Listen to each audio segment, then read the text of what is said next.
Salut à tous, c'est King et bienvenue au VF Fuchsia. Aujourd'hui on se retrouve pour parler de 4 cases du manga qui à ma grande surprise sont extrêmement peu théorisées sur internet. Ces cases se trouvent à la page 3 du chapitre 490 et sont dans le tome 50. Nous y voyons l'épais brouillard qui couvre le triangle de Florian, Thriller Bark, ainsi que le narrateur qui nous dit « Par chance, aujourd'hui aussi, le brouillard s'est levé, et il dissimule de son épais voile blanc le vrai visage de la mer. » Puis, en dessous, les pirates restés sur Thriller Bark dirent « Hé, venez voir, on a une super histoire à vous raconter !» Elle s'intitule « L'Odyssée des pirates au chapeau de paille ». Puis, dans la case suivante, une ombre apparaît dans le brouillard et une phrase incomplète des pirates sur l'île qui dit « Tiens, le grand corsaire, comment se fait-il que... » C'est tout. Vous pensez réellement que cette ombre est une simple ombre sans intérêt?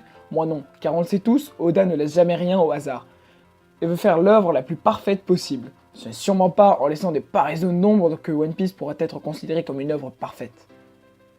Il est donc certain que le mystère qui plane autour de cette ombre sera dans le futur élucidé. Pour ma part, je vais mettre plusieurs hypothèses autour de ce sujet. La première serait que cette ombre ne soit autre que Davy Jones, le légendaire pirate reposant au fond des océans, car nous savons que le corps de ce dernier était un des généraux zombies de Moria, et que donc il pourrait avoir une rancœur envers le grand corsaire. Par la suite, on sait que Davy Jones est en capacité de lancer des malédictions comme évoqué par Foxy. Cependant, un élément vient à l'encontre de cette théorie, c'est que Davy Jones est maudit et doit rester au fond des mers. Il ne peut donc pas se trouver en haut. L'autre hypothèse, qui est aussi la plus logique, est que cette ombre soit celle de Kuma, car le mot grand corsaire est cité dans la dernière phrase que nous entendons des pirates. Il serait donc en effet possible que ce soit le grand corsaire, Bartholomew Kuma, qui choisit de revenir sur l'île pour une raison inconnue. Peut-être tuer Lola, car elle est la fille de Big Mom, rien n'est sûr.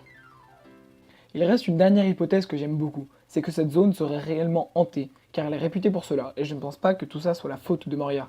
En effet, quand le navire des pirates du Rumbar a fait naufrage, cette zone était considérée comme hantée, et cette époque remonte à 50 ans, avant les événements de Thriller Bark. Le grand corsaire n'était pas né, car il a pendant l'arc Thriller Bark 48 ans. Voilà, j'espère que la vidéo vous a plu, je vous dis à très bientôt au Village Fuchsia pour de nouvelles vidéos One Piece.